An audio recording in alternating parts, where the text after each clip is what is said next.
Praise God. मैं अपना एक एक्सपीरियंस आप सबके साथ में बाँटना चाहती हूँ और जो सीख मुझे उससे मिली है वो भी मैं बताना चाहती हूँ। क्या आपके साथ में ऐसा हुआ है कि जब पहली बार आप सिविल चर्च में गए, आपको अनॉइंटिंग मिली, आप फ्री हुए, परमेश्वर ने आपको आज़ाद किया, मुझे भी आज़ाद किया और उस आज़ादी को मिलने के बाद एक चाहत हुई कि यही जो आज़ादी मैंने पाई है, इसे लोग भी पाएँ, इसे बहुत सारे लोग पाएँ। सो वही एक चीज़ मेरे दिल में थी और जब मैं बाहर प्रचार करने गई, परमेश्वर के बारे में बताने गई, तो क्या हुआ ना कि मैं सबसे पहले लोगों को जीसस क्राइस्ट के बारे में बताने लगी कि जीसस क्राइस्ट हमको छुटकारा देते हैं। मैंने जो प्रेम मेरे अंदर था परमेश्वर को लेकर के वो मैंने जाहिर करना शुरू किया।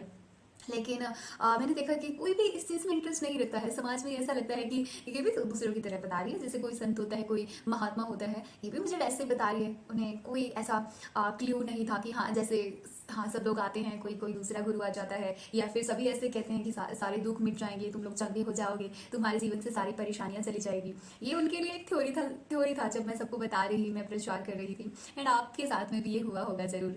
सो जब मैं गई, लेकिन मैं अब जैसे आज जो है वो कुलुस्सियों की पुस्तक पढ़ रही थी और पौलुस को जब ये पता लगा कि जैसे जो भी परमेश्वर के बिलीवर है, जो प्रभु यीशु मसीह को जानते हैं, पर दूसरे लोग जो हैं उनको परमेश्वर की सच्चाई नहीं बता रहे हैं, जो सच है वो नहीं बता रहे हैं, तो उन्होंने जो पत्र लिखना शुरू किया ताकि परमेश्वर का वचन जो है वो लोगों के बीच में फैल सके।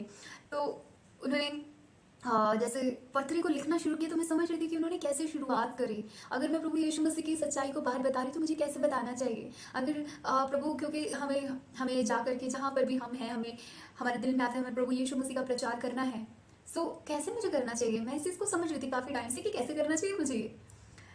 सो उसमें जैसे मैंने देखा कि पौलुस क्या कर रहे हैं। पौलुस ने सीधा ही लोगों को टारगेट नहीं किया कि तुम गलत शिक्षाओं को पा रहे हो, जो तुम्हें गलत दे रहे हैं शिक्षा, लीडर्स शिक्षा दे रहे हैं, क्योंकि पौलुस जेल में था कि लीडर्स दे रहे हैं जो शिक्षा, तुमको गलत शिक्षा मिल रही है, या फिर जैसे तुम गलत रास्तों पे चल रहे हो, तुम रॉन्ग चीज़ें कर रहे हो, जो कर रहे हो वो परमेश्वर नहीं चाहता है। उन्होंने टारगेट नहीं किया एक्चुअली लोगों को ऐसे।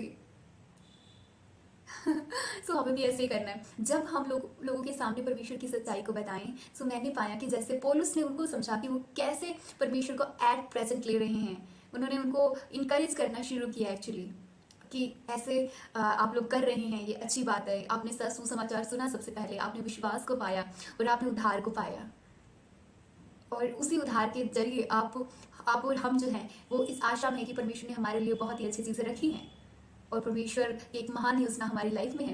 परमेश्वर अद्भुत कार्य करने वाले हैं, और जिनके दुख थे, दर्द थे, उनको समझना शुरू किया। उन्होंने कानों से, और जैसे कानों से एक इंसान सुनता है, तो ऐसे उन्होंने देखा कि देखो लोग जो हैं वो उनकी कंडीशन क्या है, वो गलत रास्ते पे या रॉन्ग शिक्षा को वो प्राप्त कर रहे हैं, इसलिए नहीं कि उनकी मर्जी है, बल्कि उन लीडर्स उनको गलत शिक्षाएं दे रहे हैं।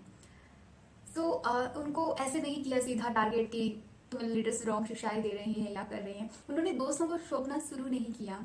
हम जनरल लाइफ में देखिए, जब मैं देखती हूँ, जब हमारा कोई दोस्त हो सकता है, हमारे कजन्स हो सकते हैं, फ्रेंड हो सकते हैं, पड़ोसी हो सकता है कोई भी, या फिर हम कोई अनजान भी हो सकता है, जब वो दुख में है, जब वो परेशानी में है, जब मुझे चाहिए कि कोई उधार की ज़रूरत है, तो सबसे पहले उसे टारगेट ना करें, मैं दोस्त लगाएं कि आपने ये दोस्त है या फिर आपने ये गलतियाँ करी हैं।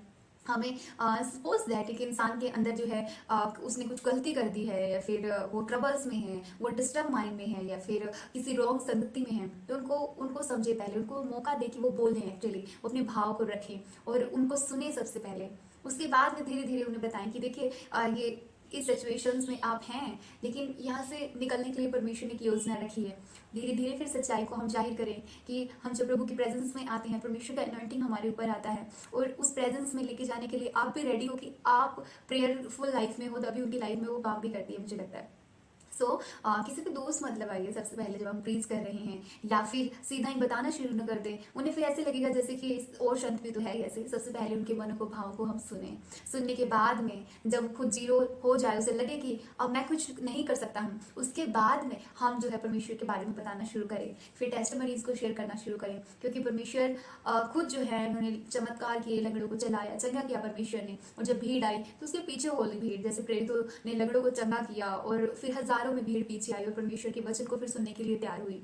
ऐसे हमें जब हम टेस्टिमनीज को शेयर करते हैं, परमेश्वर के अद्भुत कार्यों को शेयर करते हैं, जब वो सुनने के लिए तैयार हो जाते हैं, उसके बाद उसे उनको वचन का हम जो है वो भोजन दे, बताएं कि प्रभु यीशु मसीह ही ने ये किया है, और हम भी जब उसके उसके सामने जाते हैं तो वो जरूर हमें हील करता है। विश्वास के साथ जब जाते हैं फिर हम उसके वचनों को शेयर करना शुरू करें, उसकी भलाई को शेयर करना शुरू करें, उसके बड़े कामों को शेयर करना शुरू करें। जब हम इस प्रोसेस से चलेंगे, किसी को नीचा नहीं दिखाएंगे, क्योंकि जब परमेश्वर ने हमें चुना तो हम तो दोस्त में ही थे, हम तो गलतियों में थे, कमजोरियों में थे, निर्बलताओं में थे। जब उसने हमें चुना तो लोगों में भी हम कमजोरियों को यहाँ पे नहीं रखें, बल्कि परमेश्वर की जो अच्छाइयाँ हैं उनको हम यहाँ पर रखें और उन अच्छाइयों के द्वारा उनकी लाइफ को अपलिफ्ट करने का वचन धर दे, उन्हें उनकी लाइफ में वो वचन को हम रिलीज करें। जैसे हम प्रचार करेंगे तो लोग जो परमेश्वर के वचन को जान पाएंगे। हमें सीखना है कि हम परमेश्वर के वचन को कैसे आगे लेकर के जाते हैं। प्रेज गॉड, सभी को जय मसीह की। God bless you all.